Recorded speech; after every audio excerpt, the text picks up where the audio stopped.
Parkland, Florida, situated in the northern reaches of Broward County, is defined by its manicured landscaping, gated residential communities, and a fiercely guarded reputation for profound safety. It was deliberately designed to be a tranquil, suburban enclave, a place where families relocated specifically for the elevated quality of life and the highly rated public education system. At the geographic and cultural center of this environment stands Marjory Stoneman Douglas High School. Named after the famed journalist and environmentalist, the sprawling campus of over 3,000 students was recognized statewide for its rigorous academic programs, championship athletic teams, and vibrant performing arts departments. For the parents of Parkland, the high school represented the culmination of their suburban promise, a secure or predictable environment where adolescents could prepare for university and adulthood without the ambient anxieties of urban violence. The identity of the city was inextricably linked to the success, achievements, and safety of its children within those specific campus walls. Into this affluent, secure district, Nikolas Jacob Cruz arrived through a path vastly different from the majority of his peers. Born in September 1998, he was adopted shortly after birth by Linda and Roger Cruz. His biological mother had a documented history of substance abuse, and early medical assessments noted potential developmental and cognitive delays. The Cruz family provided a stable middle-class home, eventually adopting his biological half-brother slightly later. However, the foundational dynamic of the family shifted drastically when Roger Cruz died of a sudden heart attack in 2004. Linda Cruz, now a single mother, was left to manage two young boys, one of whom was already demonstrating profound and escalating behavioral challenges. From a very young age, Nikolas exhibited intense emotional dysregulation, frequent severe tantrums, and aggressive tendencies that far exceeded typical childhood defiance or developmental phases. Clinical evaluations over the ensuing years yielded a complex and sometimes conflicting array of diagnoses. Medical professionals identified attention deficit hyperactivity disorder, oppositional defiant disorder, and traits closely associated with autism spectrum disorder. He struggled profoundly with basic social comprehension, often misinterpreting benign social cues and reacting to perceived slights with disproportionate and unpredictable rage. The Broward County Public School System recognized his need for intense, specialized intervention early in his academic career. Throughout his elementary and middle school years, he was transferred across multiple institutions equipped to handle severe emotional and behavioral disabilities. He required constant supervision, frequently clashing with educators and alienating peers through volatile and intimidating behavior. For 3 years, he attended Cross Creek School, a specialized facility designed specifically for students requiring intensive psychiatric oversight and behavioral support. At Cross Creek, the highly structured environments and daily therapeutic interventions brought a temporary semblance of stability to his daily routine. However, educational protocols and district policies generally dictate that students in specialized programs be transitioned back into mainstream environments when they show periods of sustained improvement. In early 2016, a decision was finalized to mainstream him into Marjory Stoneman Douglas High School. This transition proved highly detrimental. Stripped of the intensive, localized support network of Cross Creek, he was thrust into a massive, bustling campus of over 3,000 students. The complex social hierarchies, academic pressures, and sensory demands of a large high school completely overwhelmed him. His behavior rapidly deteriorated. He was frequently disciplined for insubordination, using extreme profane language and exhibiting threatening posturing toward other students and faculty members. He became increasingly isolated, incapable of forming meaningful peer relationships, and often sat alone, harboring a growing resentment toward the student body. Outside the confines of the school campus, the situation within the Cruz household was simultaneously collapsing. Local law enforcement records indicate that deputies from the Broward Sheriff's Office responded to the Cruz residence dozens of times over a span of several years. These emergency calls were predominantly initiated by Linda Cruz, seeking immediate physical assistance in managing her son's explosive violence.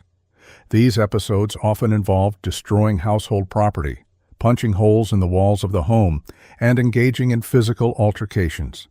Beyond the domestic disturbances, a much darker psychological profile was actively solidifying. He developed a pronounced and consuming obsession with violence, expressing an intense fascination with firearms, knives, and military equipment. He began exhibiting extreme cruelty to animals, a well-documented and heavily researched precursor to severe interpersonal violence. Neighbors reported to authorities seeing him attempting to shoot neighborhood pets and local wildlife with a pellet gun. He also began engaging in self-harm and openly expressed desires to hurt others. Mental health professionals from Henderson Behavioral Health evaluated him on multiple occasions following these outbursts, but interventions consistently fell short of involuntary psychiatric institutionalization under Florida's Baker Act. Evaluators repeatedly deemed he was not an imminent, actionable threat to himself or others at the exact moment of their assessments, allowing him to remain in the home. His severe psychological deterioration was meticulously documented in his own digital footprint, creating a trail of glaring warning signs. His various social media accounts became unfiltered repositories for his violent ideation and deep-seated hatred. He routinely posted photographs of himself brandishing various weapons, his face often obscured by masks or bandanas, accompanied by deeply disturbing captions that threatened violence against specific groups of people. His internet search history revealed a concentrated, methodical curiosity about mass violence and human destruction. He executed highly specific search queries detailing the methods, tactical equipment, and casualty outcomes of previous mass shootings, actively seeking out information on how to successfully become a school shooter. He was studying the mechanics of infamy and mass murder. In November 2017, the fragile scaffolding of his daily life collapsed entirely when Linda Cruz died of pneumonia. Her sudden death removed the sole enduring figure of authority, financial support, and maternal care in his life. Left an orphan at 19 years old, he briefly stayed with family friends in neighboring Palm Beach County before moving back to Broward County to live with the Sneed family, who had known him through their son. The Sneeds allowed him to move into their home under the strict condition that he secure his growing collection of legally purchased firearms, including an AR-15-style semi-automatic rifle in a locked gun safe. Unbeknownst to them, he retained a key to the safe. Isolated, grieving, entirely untethered from any therapeutic oversight, and harboring a lifetime of untreated anger, his long, simmering, violent fantasies began to crystallize into active, tactical planning against the very community that had attempted to manage him, provided he adhered to strict household guidelines. Chief among these conditions was the management of his growing collection of firearms.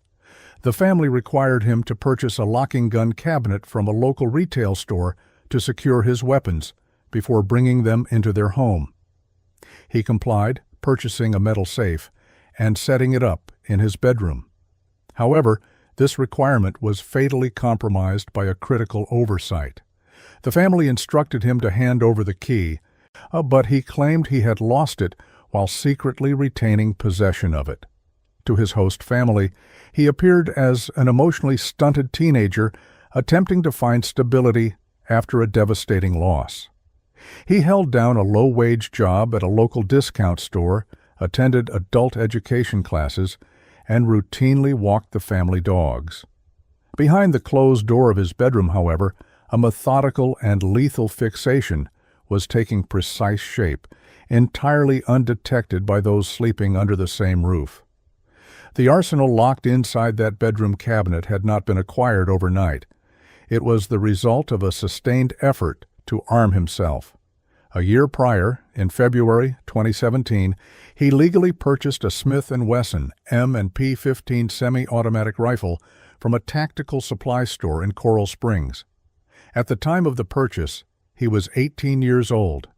Despite a heavily documented history of severe emotional disturbances, violent outbursts, and dozens of interventions by local law enforcement, he cleared the mandatory background check without triggering any legal barriers. The AR-15 style rifle was designed to fire high-velocity rounds capable of causing catastrophic tissue damage, making it a highly lethal weapon in close quarters. Alongside the rifle, he systematically accumulated high-capacity magazines, boxes of ammunition, and tactical gear, including a specialized vest. This collection was not for sport. It was a physical manifestation of an obsession with violence that had been escalating for years. His educational history was permanently scarred by a clear pattern of aggression that ultimately culminated in his removal from Marjory Stoneman Douglas High School. His tenure at the school had been characterized by erratic behavior and a profound inability to integrate socially. Disciplinary records documented a litany of infractions, from insubordination and profane language to fighting and making disturbing threats to classmates. He frequently exhibited an explosive temper and a disturbing fascination with weapons. The breaking point arrived early in 2017 when he was found with bullets hidden in his backpack. This alarming discovery led administrators to conduct a threat assessment, deeming him a significant potential danger to the student body. The resulting disciplinary action led to his administrative withdrawal and forced transfer to an alternative learning center. The expulsion from Marjory Stoneman Douglas was not merely a change in academic placement. In his mind, it cemented a deep-seated grievance. The sprawling suburban campus transformed from a former educational institution into the designated stage for his retaliation against a community he believed had ostracized and humiliated him. With a specific target established and a highly lethal weapon secured, his preparation shifted into a focused digital reconnaissance phase. His smartphone and computer search histories from late 2017 and early 2018 revealed a chilling, unvarnished blueprint of his intentions. He did not engage in vague or abstract queries. His online activity was clinically focused on the mechanics of mass murder. He typed the exact phrase, "How to become a school shooter," into search engines, seeking a literal step-by-step guide to atrocity. He spent hours researching previous mass casualties, poring over the operational details of the Columbine High School and Virginia Tech massacres. He sought to understand the tactical failures and successes of those who had committed similar crimes, studying their movements, weapon choices, and the specific locations they targeted to maximize the death toll. These digital searches grew increasingly specific and localized as the new year approached. He looked up the campus layout of Marjory Stoneman Douglas, pulling up maps and studying the blueprints of the three-story Building 12.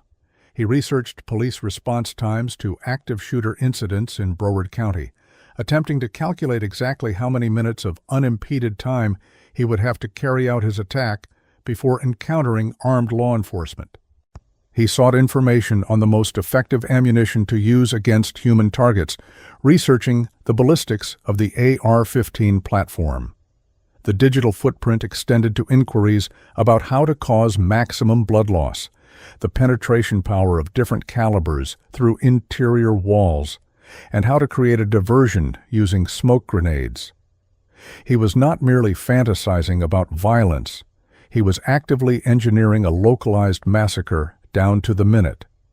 Despite the private nature of his internet searches, his violent ideations repeatedly spilled into the public domain, generating numerous warnings that catastrophically failed to provoke preventative action. As early as September 2017, a bail bondsman and frequent video creator in Mississippi noticed an alarming comment on one of his uploads. The comment, imposted by an account bearing the teenager's exact legal name, stated bluntly that the user was going to be a professional school shooter. The creator immediately flagged the comment, took a screenshot, and reported the threat to the Federal Bureau of Investigation. Agents interviewed the creator and conducted basic database checks, but were ultimately unable to definitively trace the YouTube account to the 19-year-old living in South Florida. Lacking further leads, the Bureau closed the inquiry, leaving the tip unresolved and the threat unmitigated. The warning signs continued to escalate as his behavior deteriorated in the physical world. He posted photographs of his arsenal on social media platforms, posing aggressively with firearms, large knives, and the bodies of small animals he had mutilated. He broadcast his intent to commit acts of extreme violence, declaring in online messaging groups that he wanted to shoot people with his AR-15 and expressing deeply racist and anti-Semitic views. These digital declarations were accompanied by real-world incidents of localized violence, including episodes of self-harm and domestic disturbances that had resulted in law enforcement visits to his home over the years. Yet, due to a fatal combination of miscommunication, systemic fragmentation between agencies, and a high legal threshold for involuntary psychiatric commitment under the Baker Act, none of these interventions resulted in the confiscation of his firearms or a permanent disruption of his access to deadly weapons.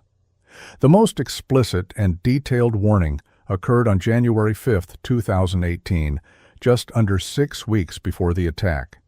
A person closely associated with him contacted the FBI Public Access tip line to express profound and immediate concern.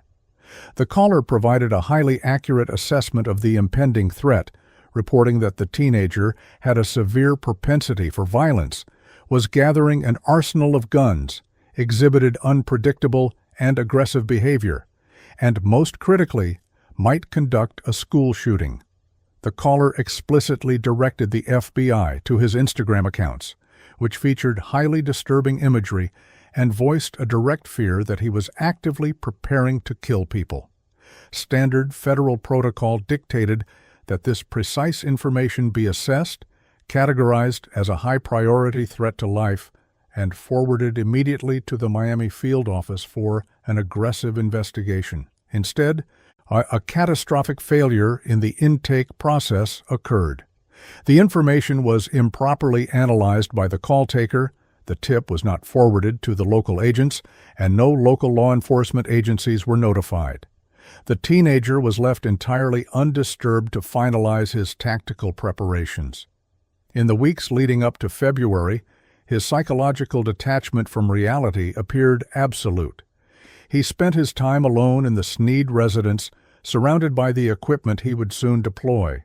He purchased a black canvas duffel bag specifically designed to conceal a rifle in public.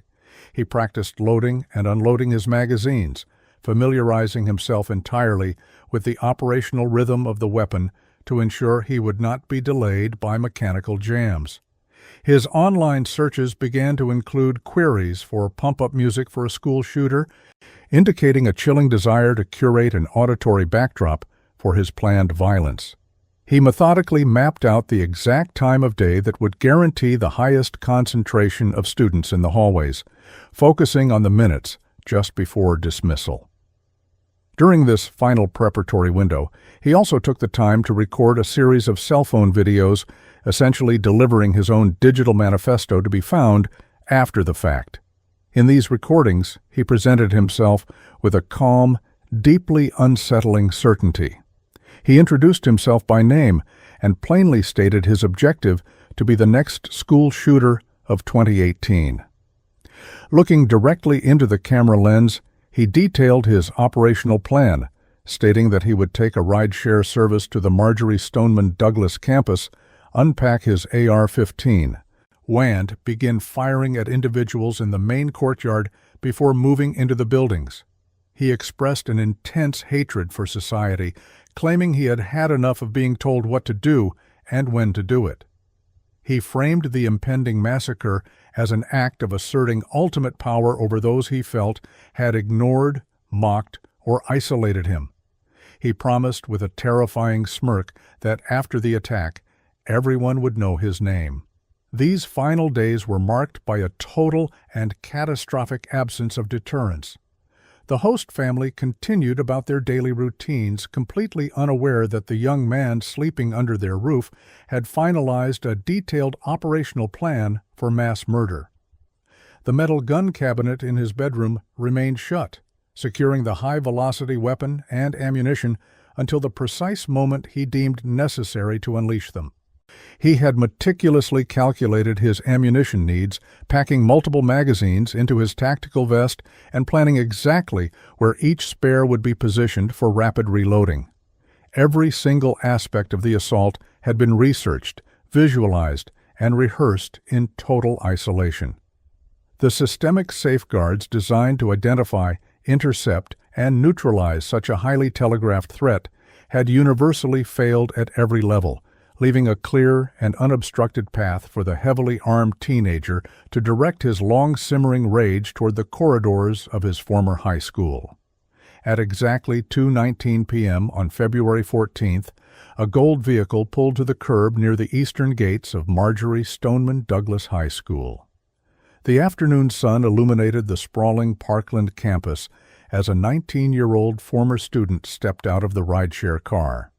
He was dressed inconspicuously in dark pants, a baseball cap, and a maroon polo shirt adorned with the school's Junior Reserve Officer Training Corps' logo. To a casual observer, he appeared to be a student arriving late for the final minutes of the day. But slung over his shoulder was a heavy black backpack, and tightly gripped in his hands was a soft, dark rifle case. He moved with a rigid, predetermined focus toward Building 12, a 3-story cinder-block structure primarily housing freshman classes. As he walked purposefully across the campus perimeter, he crossed the line of sight of a civilian campus security monitor. The monitor, operating a golf cart, recognized the young man immediately. He knew him as a deeply troubled individual who had been expelled for a series of severe disciplinary and behavioral issues. The monitor watched as the former student carried the suspicious black bag toward the eastern doors of the freshman building. Despite strict security protocols designed for this exact scenario, the monitor hesitated. He did not confront the individual. Most critically, he did not call a code red over the school radio system to initiate a campus-wide lockdown. He only radioed a colleague to report a suspicious presence. The first and most vital layer of defense failed completely, allowing the assailant to walk unimpeded into the east stairwell of Building 12. The time was 2:21 p.m. The corridors were relatively quiet, with only minutes remaining until the final dismissal bell. Once inside the isolated concrete stairwell, the shooter went to work with mechanical efficiency. He unzipped the black soft case and withdrew a Smith & Wesson M&P15 semi-automatic rifle. He slipped on a tactical vest loaded with high-capacity magazines filled with 5.56 millimeter ammunition. At that precise moment, a freshman student named Chris McKenna pushed open the stairwell door. The teenager froze, confronted by the sight of the expelled student locking a magazine into the high-velocity weapon. The shooter looked up and delivered a chilling directive, telling the boy he had better get out of there because things were about to get messy. McKenna immediately turned and fled the building, sprinting across the campus to warn an administrator. With the rifle loaded and a round chambered, the shooter pushed open the heavy door leading to the first-floor hallway. What followed was a massacre executed with clinical, detached precision. The hallway of Building 12 was a long, straight corridor lined with classrooms on both sides, enclosed by thick walls and heavy doors with narrow glass panels. Acoustically, it was a sealed chamber. Sitting on a bench just outside her classroom working quietly on a laptop, was 14-year-old Gina Montalto. She never had an opportunity to recognize the danger. As the shooter stepped onto the corridor floor, he raised the rifle and fired. The concussive blast of the ammunition in the enclosed space was physically deafening. The sheer kinetic energy of the rounds proved instantly fatal. Steps away, two 15-year-old boys, Luke Hoyer and Martin Duke, were walking down the hall toward the stairwell. The shooter turned his weapon on them, cutting both boys down in a rapid volley of gunfire before they could seek cover. He then pivoted toward the sealed classrooms. The doors were equipped with hurricane impact glass, designed to withstand massive blunt force. The glass did not shatter and fall away when struck by bullets. Instead, it spiderwebbed, maintaining its structural frame while allowing the high-velocity military-style rounds to punch clean through into the rooms. The shooter walked to room 1216. He made no attempt to turn the handle or breach the room physically. He simply aimed his rifle through the compromised glass panel and pulled the trigger repeatedly, sweeping the barrel to maximize casualties. Inside the room, panic erupted as students dove beneath desks. 14-year-old Alyssa Al-Hadef, 14-year-old Elena Petty, and 14-year-old Alexander Schachter were fatally struck by the devastating barrage of ballistics. The shooter resumed his march down the hall, his movements unhurried and entirely deliberate. He fired into room 1214, stepping over the accumulating brass casings on the floor. He then physically backed up, reversing his path to achieve a new angle, and fired heavily into room 1215. He moved further down the corridor to room 1213, unleashing another barrage through the door. He operated entirely from the hallway, treating the enclosed space as a shooting gallery, turning the corridor into a tunnel of lethal overpressure and flying shrapnel. The relentless noise of the gunfire drew the immediate attention of school staff outside the building. Chris Hickson, the school's 49-year-old athletic director and a military veteran, sprinted toward the sound of the assault. As he burst through the west doors and into the first-floor hallway, the shooter spotted him. Hickson was struck immediately in the legs. He collapsed to the floor and dragged himself behind a recessed wall for cover. The shooter, marching methodically down the hall, approached the wounded man's hiding spot, aimed around the corner, and fired again, executing him. Seconds later, 37-year-old Aaron Feiss, an assistant football coach and beloved campus figure, arrived at the building. Unarmed and responding to the frantic radio calls, he threw himself into the hallway in a desperate attempt to protect students or confront the gunman. He was met with an overwhelming volume of gunfire and was fatally wounded, his body falling near the doorway.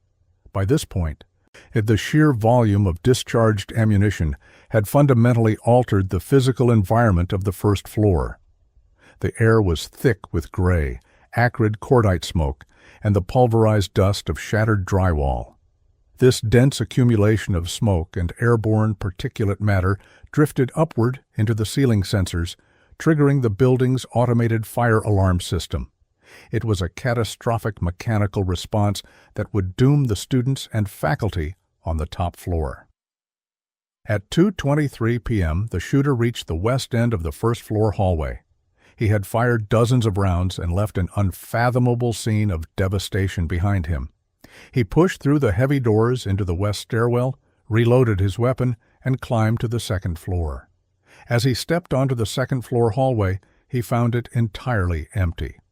The teachers on this level had heard the deafening, percussive blasts from directly beneath them.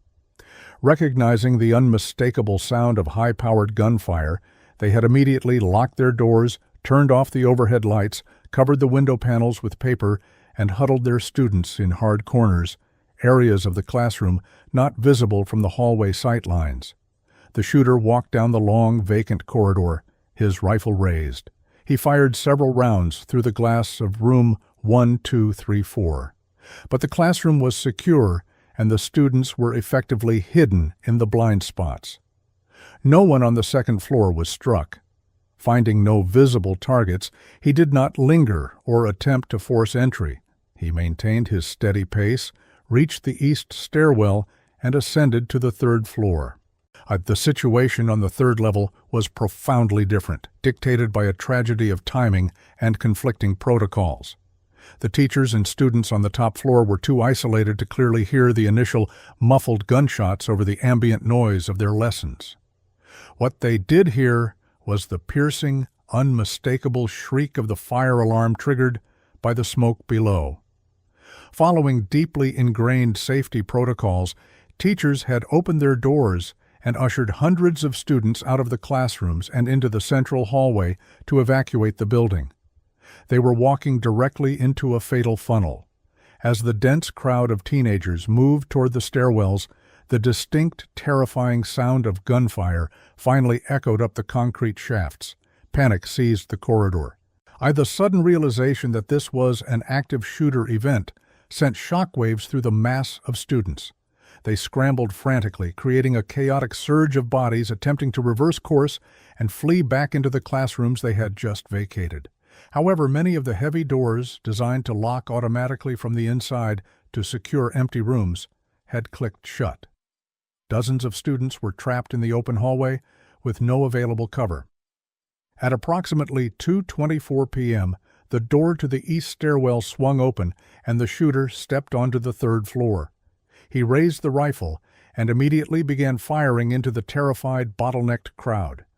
35-year-old geography teacher Scott Beagle heard the commotion and quickly processed the imminent danger. He unlocked the door to his classroom, room 1256, and physically held it open, frantically waving desperate students inside to safety. He stood his ground in the threshold as the shooter advanced down the hall. In the process of securing his students, Bagel was struck by multiple rounds. He collapsed in the doorway, his body physically wedging the door open and preventing it from locking. The children inside were completely vulnerable, but the shooter, adhering to a rigid forward-marching pattern, simply walked past the open room, continuing his assault down the long corridor. The sheer terror of the third floor was captured in the desperate final movements of the victims. 18-year-old Meadow Pollock and 14-year-old Kara Loughran were trapped in the corridor. Meadow threw her body over Kara in a frantic attempt to shield the younger girl from the incoming ballistics. The shooter fired into them as he walked past, and then, displaying a profound and clinical cruelty, turned back and fired into them a second time at close range. Both girls were killed. 17-year-old Joaquin Oliver had been completely locked out of his classroom during the fire alarm confusion. He sought refuge in a recessed alcove near the restrooms, pressing his body flat against the wall. The shooter spotted him, adjusted his angle, and fired relentlessly into the narrow space, ending the teenager's life. At the far end of the hallway, a large group of students was sprinting toward the west stairwell, desperately trying to reach the heavy doors that offered the only route out of the building. 14-year-old Jaime Gutenberg was among them, running frantically toward the exit. Just as she reached the threshold of the stairwell, mere steps from survival, a high-velocity round struck her in the back. She collapsed onto the landing and died. Nearby, 15-year-old Peter Wang, dressed in his full military JROTC uniform, stood at the west stairwell doors. Instead of fleeing down the stairs to save himself, Peter held the heavy doors wide open, allowing dozens of his terrified classmates to pour through and escape the gunfire. He remained steadfast at his post, prioritizing the lives of others as the shooter advanced relentlessly down the hallway. For his selfless heroism, Peter was shot multiple times and killed, his body falling near the very doors he had held open. Another student, 15-year-old Anthony Borges, used his own body to barricade a classroom door, protecting 20 other students hiding inside. As he fought to keep the door sealed, the shooter fired directly through the structure.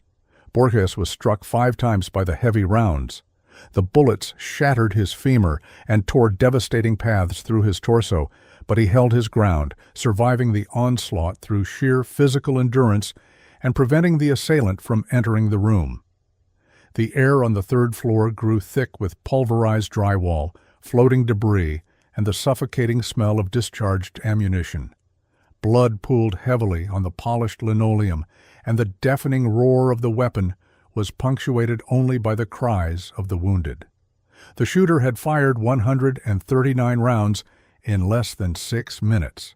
He reached the west end of the third-floor hallway. The area was now empty of living targets, and the survivors having either barricaded themselves out of sight or successfully fled down the stairs. Suddenly, the firing ceased entirely. It was 2:27 p.m. Whether the weapon experienced a mechanical malfunction, the shooter ran low on easily accessible ammunition, or he simply decided that his violent objective had been achieved, he abruptly stopped his attack.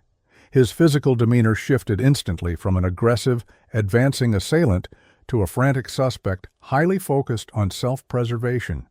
He pushed through the doors into the west stairwell. He made no attempt to clear the weapon or reload. Instead, he dropped the AR-15 rifle onto the concrete landing. He unfastened the heavy tactical vest, leaving it in a heap alongside the rifle and his remaining ammunition magazines. Stripped of his tactical gear, he was once again indistinguishable from any other teenager on the campus in a maroon polo shirt. Below him, the school grounds were in a state of absolute unchecked pandemonium. Hundreds of students were pouring out of the surrounding buildings, fleeing across the campus lawns, streets, and athletic fields.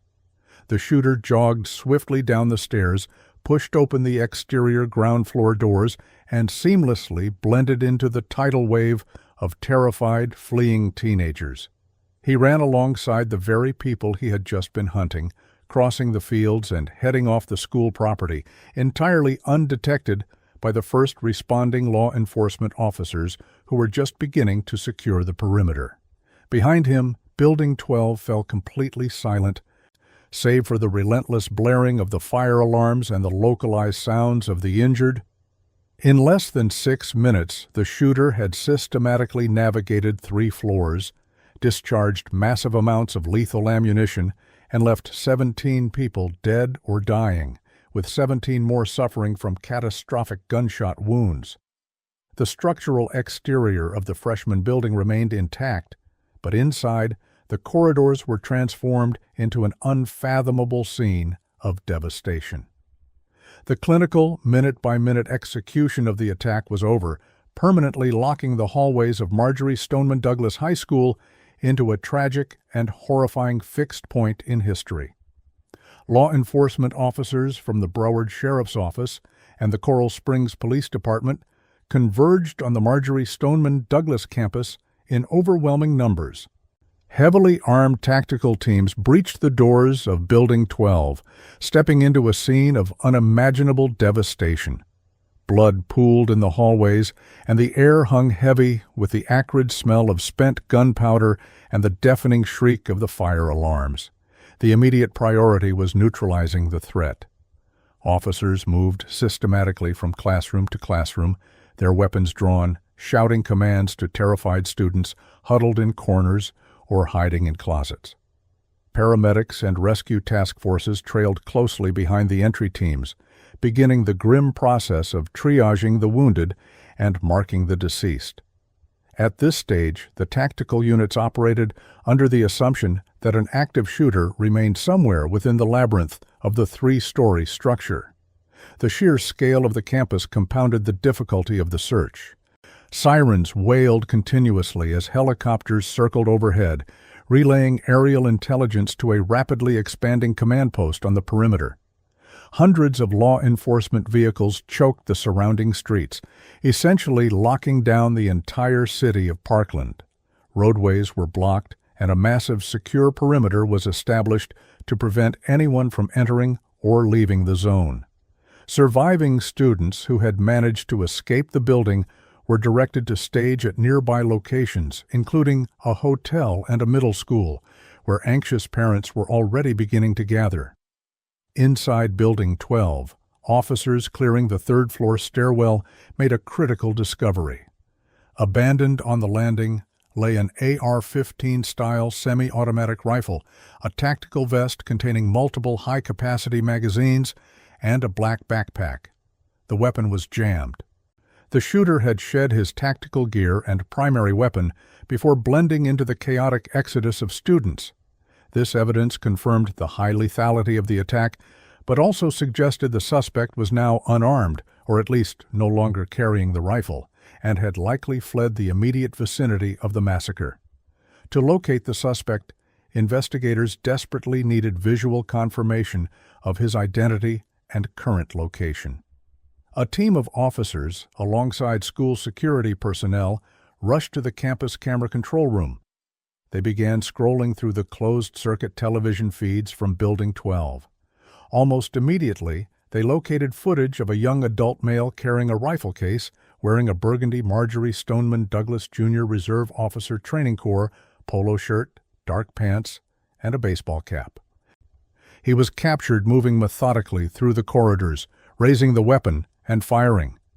The officers in the camera room relayed the suspect's movements over the police radio, directing tactical teams to his apparent location on the second and third floors. A dangerous miscommunication then unfolded. The security camera system was operating on a 20-minute tape delay, a technical detail initially unknown to the officers reviewing the footage. The tactical teams inside Building 12 advanced toward the locations being broadcast, believing they were tracking the shooter's live movements. They found empty hallways and victims, but no suspect. The realization that the footage was not real-time dramatically shifted the parameters of the investigation. The suspect was not moving through the building. He had been gone for nearly half an hour. The immediate focus transitioned from a localized active shooter elimination to a large-scale fugitive manhunt. The visual evidence remained invaluable for identification. School staff members observing the monitors recognized the individual in the burgundy shirt. They identified him as Nikolas Cruz, a 19-year-old former student who had been expelled the previous year for disciplinary reasons. With a name confirmed, intelligence analysts rapidly compiled a profile. Cruz's photograph, physical description, and known associates were transmitted to every law enforcement officer in Broward County and neighboring jurisdictions. The alert detailed a white male with reddish-brown hair wearing a specific maroon shirt and a black hat, considered armed and extremely dangerous. Dispatchers continuously broadcast this information, expanding the search grid well beyond the immediate perimeter of the high school. While the manhunt mobilized thousands of officers, the suspect was navigating the suburban streets completely unnoticed. Surveillance cameras and witness accounts later pieced together his precise path following his departure from the campus. After joining the throng of fleeing students, Cruz walked briskly away from the school grounds, blending perfectly with the panicked teenagers seeking refuge. He traveled on foot, moving west toward a nearby commercial area. His demeanor was described as remarkably calm, showing no outward signs of the extreme violence he had just perpetrated. He entered a Walmart supercenter situated just over a mile from the high school. Inside the store, security cameras captured him walking casually through the aisles. He proceeded to a Subway restaurant located within the Walmart, where he purchased a beverage. He sat alone at a table, drinking his soda, while surrounded by patrons entirely unaware of his identity or his actions just minutes prior. After lingering for a brief period, he discarded his cup and exited the store. He continued his walk, eventually crossing the street to a McDonald's restaurant. He entered the establishment, briefly sitting in one of the booths. An employee later recalled him asking for a ride, a request that was declined. Recognizing that remaining stationary increased his risk of detection, Cruz left the McDonald's and resumed walking, heading south toward a residential neighborhood in the adjacent city of Coral Springs. He was on foot, lacking a vehicle or an apparent extraction plan, wandering through the manicured streets of Wyndham Lakes. The massive police presence was audible and visible in the distance, with helicopters cutting through the sky and sirens echoing across the flat Florida landscape. Every available unit in the region was actively patrolling for anyone matching the disseminated description.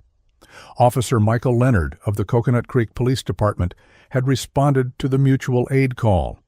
Recognizing that the suspect might have slipped through the initial containment lines, Leonard chose to patrol the neighborhoods bordering Parkland rather than joining the static perimeter around the school. He drove his marked cruiser slowly down Wyndham Lakes Boulevard, scanning the sidewalks and side streets for anything unusual. At approximately 3:40 in the afternoon, more than an hour after the shooting had ceased, Leonard observed a solitary figure walking along the sidewalk. The individual was a young white male with reddish-brown hair. He was wearing a burgundy polo shirt and dark pants. The description broadcast over the radio resonated instantly in Leonard's mind. The suspect was walking away from the general direction of the high school, his head down, appearing fatigued. Leonard pulled his cruiser over, stopping a short distance behind the pedestrian. He exited his vehicle, drawing his duty weapon. Maintaining a safe distance and utilizing the engine block of his car for cover, Leonard issued loud, clear verbal commands. He ordered the young man to stop, raise his hands, and get on the ground. The suspect paused, looked toward the officer, and immediately complied. He dropped to his knees and then lay flat on his stomach on the grass swale beside the sidewalk, extending his arms away from his body. Leonard maintained his aim while radioing his location and requesting immediate backup, stating he had an individual detained who matched the exact description of the active shooter. Within seconds, multiple patrol cars from Coral Springs and the Broward Sheriff's Office swarmed the quiet residential street, their tires screeching to a halt. Officers approached the prone suspect with weapons drawn. They quickly closed the distance, securing his hands behind his back with handcuffs and conducting a thorough pat-down search for weapons. No firearms were found on his person. Upon being asked his name by the arresting officers, the suspect identified himself as Nikolas Cruz. The apprehension was executed without a single shot fired or any further loss of life. Cruz appeared lethargic and offered no physical resistance to the arresting officers. He was breathing heavily, and paramedics were briefly summoned to evaluate his physical condition at the scene before he was cleared for transport. The teenager who had just orchestrated one of the deadliest school massacres in American history was placed into the back of a police cruiser. Word of the successful apprehension radiated rapidly across the police radio networks, providing a brief moment of relief to the thousands of first responders still grappling with the horrors unfolding inside Building 12. The immediate threat to the community was neutralized, but the massive investigative undertaking was only just beginning. Crime scene technicians arrived at the arrest location to document the area, photographing Cruz's clothing and collecting biological evidence. The burgundy shirt, a central detail in his rapid identification, was logged into evidence. Cruz was subsequently transported to the Broward Sheriff's Office headquarters in Fort Lauderdale for formal interrogation. The focus of law enforcement completely shifted from tactical response to securing the massive crime scene, identifying the deceased, notifying the shattered families, and beginning the arduous process of building an airtight prosecutorial case against the captured suspect. Evidence. With the suspect securely in custody, the focus of law enforcement shifted entirely to the massive burden of evidence collection. Investigators faced a sprawling crime scene across the Marjorie Stoneman Douglas High School campus, particularly within the blood-soaked corridors of Building 12. Among the most critical pieces of physical evidence was the weapon left behind by the fleeing perpetrator. On the third-floor stairwell, crime scene technicians processed an abandoned Smith & Wesson M and P-15 semi-automatic rifle. Beside it lay a tactical vest designed to hold multiple magazines. Detectives noted the weapon was equipped with a bipod and a forward grip, modifications indicative of a shooter seeking stability for rapid fire. The Bureau of Alcohol, Tobacco, Firearms, and Explosives initiated an urgent trace on the rifle's serial number through the National Tracing Center. The trace results returned rapidly, confirming a transaction that was entirely legal. Records indicated the firearm had been purchased exactly 1 year prior, in February 2017, from Sunrise Tactical Supply, a licensed federal firearms dealer in Coral Springs, Florida. Investigators subpoenaed the standard federal documentation executed during the transaction. The paperwork demonstrated no anomalies.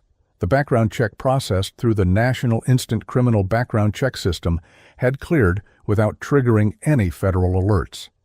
This clearance occurred despite a documented history of severe behavioral interventions by local law enforcement and school officials over the preceding years. Further financial subpoenas and receipt analysis revealed the methodical stockpiling of ammunition and accessories. The detectives tracked purchases of high-capacity magazines and hundreds of rounds of .223 caliber ammunition from various online retailers and local sporting goods stores, directly linking the abandoned weapon and the lethal payload to the suspect. Simultaneously, a monumental investigative effort commenced to interview the thousands of individuals who had been on campus during the massacre. Detectives from the Broward Sheriff's Office, assisted by state agencies and federal partners, established mobile command centers and dedicated interview staging areas. Processing the sheer volume of eyewitness accounts required extraordinary logistical coordination and specialized protocols for interviewing traumatized minors. Students, teachers, and staff members provided their testimonies over the ensuing days and weeks. Investigators meticulously compiled these accounts, cross-referencing individual perspectives to reconstruct the exact sequence of events inside Building 12 down to the second. Witnesses detailed the precise moments the fire alarm sounded, describing how the deafening echoes of the semi-automatic gunfire resonated through the enclosed hallways, initially confusing some who believed it to be part of a drill. Survivors recounted the smell of spent gunpowder filling the air, the physical vibration of the floors, and drywall dust falling from the ceilings as rounds penetrated the classroom walls. Testimonies corroborated the tactical manner in which the perpetrator navigated the first and third floors, pausing to reload and deliberately firing through the small glass windows of the locked classroom doors to strike those hiding inside. The synthesis of these hundreds of sworn statements provided an unbroken narrative of the attack. Every shell casing recovered from the linoleum floors, every bullet trajectory mapped by laser scanners, and every defensive wound documented by the medical examiner perfectly aligned with the timeline constructed from the survivor interviews. While the physical trace and witness interviews cemented the mechanics of the massacre, the underlying intent and premeditation were unspooled through a comprehensive digital forensics investigation. Warrants were swiftly secured for the perpetrator's electronic devices, social media accounts, and internet service providers. Cybercrime analysts utilizing forensic extraction tools pulled terabytes of data from a seized cellular phone and a desktop computer recovered from the residence where he had been staying. The digital footprint laid bare a chilling timeline of meticulous preparation. Analysts recovered internet browsing histories, cached web pages, and deleted search queries that revealed a singular, obsessive focus. The search logs documented explicit queries asking how to become a school shooter, alongside extensive research into previous mass casualty events. The digital forensics team uncovered deep dives into the Columbine massacre and the Virginia Tech shooting, indicating an effort to study the tactics of past killers. The search history included specific inquiries regarding police response times to active shooter scenarios, the layout and security protocols of educational facilities, and the lethality and ballistic properties of various types of ammunition. Furthermore, location data extracted from the devices showed the perpetrator mapping out routes and reviewing the bell schedule of Marjory Stoneman Douglas High School. This digital trail demonstrated an active evaluation of different tactical approaches, confirming that the attack was a carefully engineered plot developed over a protracted period of time. The examination extended into the public domain of social media, where the digital footprint provided equally damning evidence of a deteriorating psychological state combined with explicit threats. Subpoenas issued to technology companies yielded a vast archive of troubling posts and private messages. Investigators cataloged images uploaded by the perpetrator, displaying an arsenal of firearms, tactical knives, and grotesque depictions of slaughtered animals. The comment history proved particularly significant for the prosecution. Analysts recovered a comment posted on a public video platform months prior to the attack under an account bearing the perpetrator's name, stating an explicit intention to become a professional school shooter. Although this specific comment had been flagged to federal authorities at the time, the inability to positively identify the user behind the account had stalled that inquiry. Integrated into the broader digital mosaic, these posts served as undeniable proof of long-standing homicidal intent, demonstrating a pattern of escalating hostility and a complete lack of efforts to conceal his morbid fascinations. The most incontrovertible proof of premeditation, however, was discovered in a series of highly disturbing video files stored directly on the perpetrator's cellular phone. Recorded in the weeks and days leading up to the massacre, these short clips featured the suspect speaking directly to the camera. They served essentially as a manifesto, a psychological baseline, and a definitive declaration of intent. Investigators reviewed the footage in quiet horror. In the recordings captured outdoors in daylight with the suspect wearing a casual T-shirt, he introduces himself by name and explicitly states his plan to attack his former high school.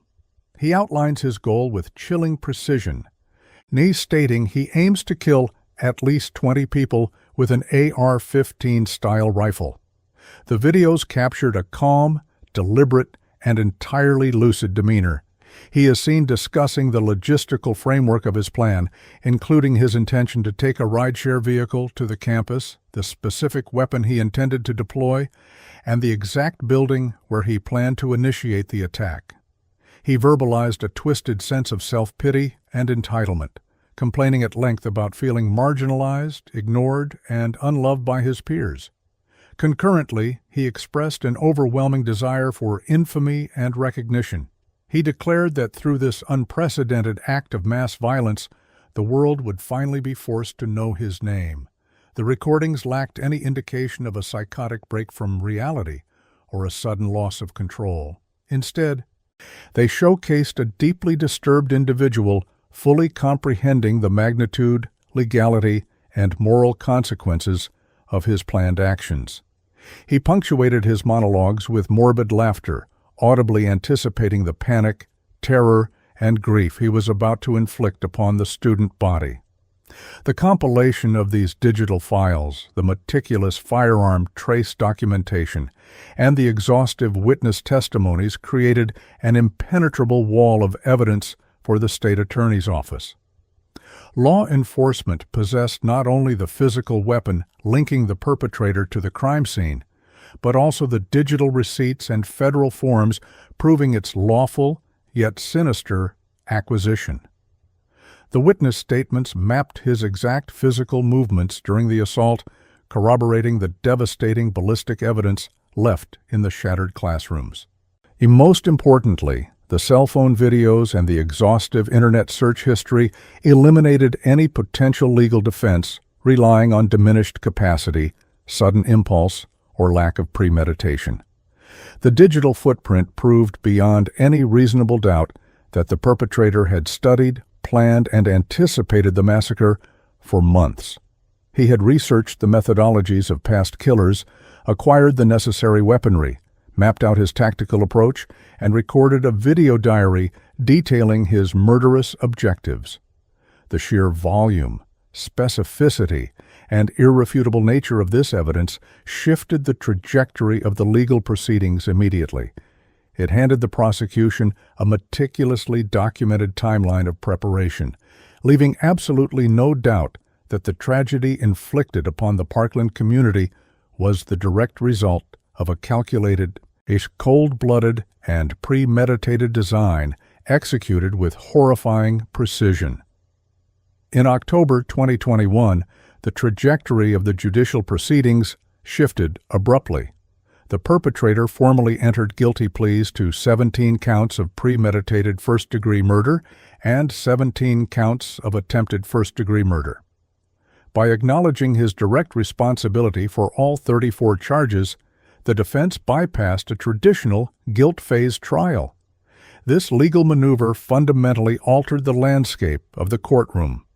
The prosecution no longer needed to prove that he pulled the trigger or that the act was premeditated.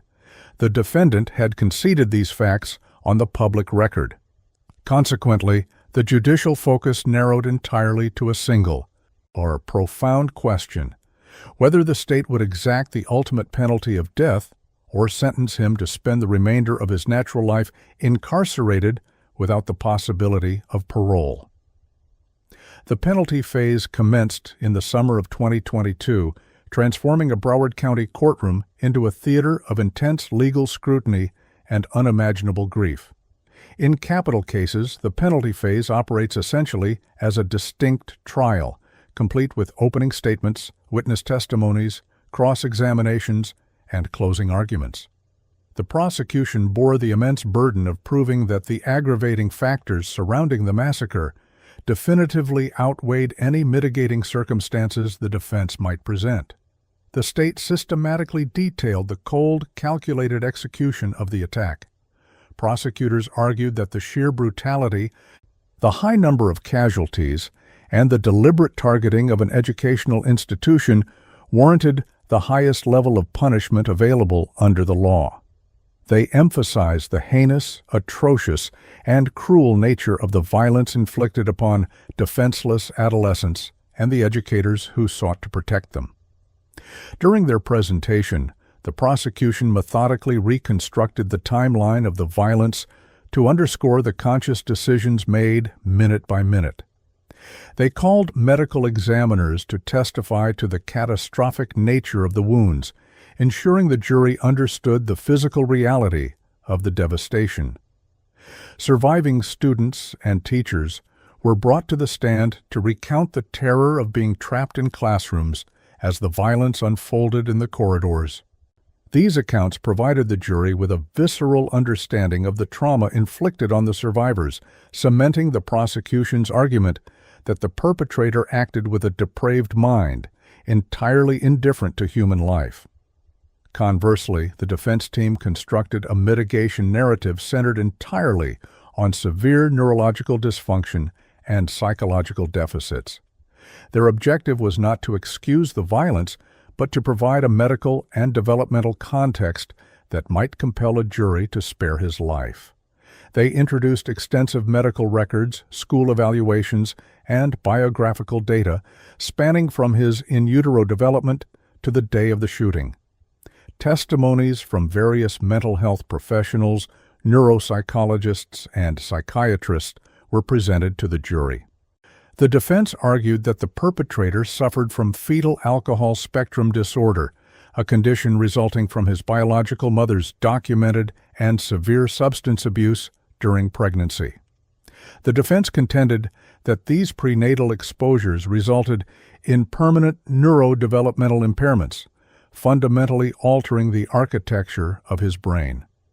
They argued that these biological deficits, combined with a chaotic upbringing, profound social isolation, and repeated systemic failures within the state's mental health and educational networks, severely diminished his capacity to control his impulses or comprehend the magnitude of his actions in a normal neurological manner. The defense attorneys painted a picture of a profoundly broken individual who had exhibited clear warning signs for years, as signs that were allegedly inadequately addressed by the institutions responsible for his care. This complex medical and social history served as the foundation of their argument for life imprisonment. A central, legally sanctioned, and deeply harrowing component of the penalty phase involved the presentation of victim impact statements. Over several grueling days, the families of the deceased, alongside individuals who sustained severe injuries, took the stand. The purpose of these statements was to articulate the immense, irreplaceable void left by the massacre. Parents stood before the jury to describe the excruciating psychological pain of maintaining empty bedrooms, the trauma of selecting caskets for teenagers, and the perpetual, haunting absence at family tables. Siblings spoke of lost futures, stolen life milestones, and the heavy burden of survivors' guilt that now defined their daily existence. Spouses and children of the murdered educators testified to the quiet heroism of their loved ones.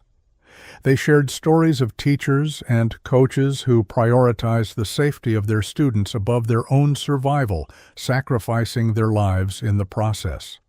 The courtroom absorbed relentless waves of raw, unvarnished agony as these families publicly confronted the reality of their loss. Throughout these agonizing testimonies, the perpetrator sat largely impassive at the defense table, occasionally flanked by his attorneys. These statements painted an intimate, devastating portrait of the individual lives extinguished on that February afternoon, bringing a profound human element to the otherwise clinical presentation of legal arguments and medical jargon. After months of exhausting testimony, complex medical debates, and overwhelming emotional displays, the jury retired to deliberate in October 2022. Under Florida law at the time, a death sentence required a unanimous recommendation from all 12 jurors. If even a single juror voted for life, the death penalty could not be imposed. The deliberation process stretched over several highly tense days. The jurors were tasked with weighing the prosecution's established aggravating factors against the defense's mitigating circumstances. They requested to review specific testimonies and pieces of evidence, indicating the heavy burden of the decision weighing upon them. When the jury foreperson finally informed the court that a decision had been reached, an anxious silence fell over the gallery. As the verdict forms were read, the outcome sent shockwaves through the courtroom and the observing public. The jury unanimously agreed that the state had proven multiple aggravating factors beyond a reasonable doubt, acknowledging the exceptional cruelty and premeditation of the act. However, they were divided on the final penalty. 3 of the 12 jurors concluded that the mitigating factors presented by the defense, specifically the evidence regarding neurodevelopmental damage and systemic failures, outweighed the aggravating factors. Because the decision for death was not unanimous, the recommendation automatically and irrevocably defaulted to life imprisonment without the possibility of parole. The reaction within the courtroom to the life recommendation was immediate and intensely visceral. Family members of the victims openly wept, shook their heads in profound disbelief, and expressed outrage. Many felt that the judicial system had fundamentally failed them. They argued that if this specific, highly calculated mass casualty event did not meet the threshold for the death penalty, the statute was effectively meaningless. The lack of a unanimous death recommendation ignited a fierce, nationwide public debate regarding capital punishment laws, jury instructions, and the weight of psychological mitigation. This verdict eventually catalyzed legislative changes in Florida, lowering the threshold for a death recommendation from a unanimous jury to an 8-4 majority, though these legal alterations could not be applied retroactively to this specific case. The formal sentencing hearing convened in November 2022. This phase provided the victims and their families with one final opportunity to address the court and the perpetrator directly. During this proceeding, they were no longer restrained by the strict evidentiary rules that governed their behavior during the penalty phase. Given a platform to speak freely, the families unleashed years of accumulated anger, unbearable sorrow, and intense disgust. Over 2 days of emotionally charged testimony, mothers, fathers, sisters, and brothers stood just feet away from the individual who had systematically destroyed their families. They delivered blistering, unyielding rebukes.